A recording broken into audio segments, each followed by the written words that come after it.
गौर भाइएगा, कह रहा है कि देखेंगे तारे तो सितारे भेजिए मांगेंगे।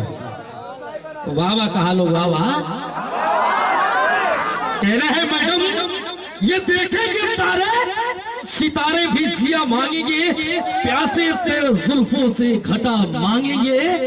अरे सर से दुपट्टा सरकने ना देना मैडम, ये सर से ये दुपट्टा सरकने ना देना मैडम, वरना वैसे वैसे मोटे मोटे बुढ़े भी जवानी के दुआ मांगेंगे, जवानी के दुआ मांगेंगे।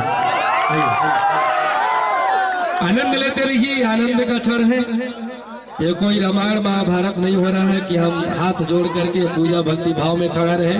भरपूर आनंद लीजिए, क्योंकि ये यादव परिवार का एक बहुत ही सम्मानित परिवार। ये बारात में आप तिरकस करने आए हैं, प्रोग्राम देखने आए हैं, कोई बाराती बन के आए हैं, सभी का स्वागत है। बस एक ही कष्ट है कि अभी तक हमारे जितने भी घराती पक्ष के लोग चरपाई पे बैठे हैं, चरपाई नहीं छोड़ रहे हैं। अरे चाहता नहीं कि सिक्का समझला पाई निकलल, प्यार कैला हर जाई निकलल। तो भैया खातिर कि सिक्का समझला पाई निकलल, अब प्यार कैला हर जाई निकलल। आई बड़ा सोच समझ के मंच में चढ़ के प्यार करूं चलल, लेकिन बाद में ना पता चल गल कि दो लड़का का माई निकलल।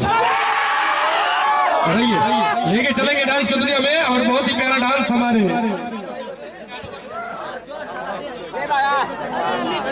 रविंद्र यादव, हमारे आदरणीय श्रीमान अमरजीत यादव के बहुत ही सुनाते रहेंगे। बस यूं ही दिल थाम कर देखते रहिएगा। धूम ऑर्केस्ट्रा का एक प्रोग्राम एक से बढ़कर एक नृत्य पेश करते रहेंगे। और ये धूम ऑर्केस्ट्रा एंड इवेंट्स हो देवी जागरण ग्रुप नौकापुरा लंका गाजीपुर, आइए लेकर जाते हैं अगली नेक्स्ट अदाकारों को आवाज देते हैं। कौन सी गीत होगी, कौन सा गाना होगा, ये तो आने के बाद ही पता चलेगा। गाना बढ़िया रही भैया।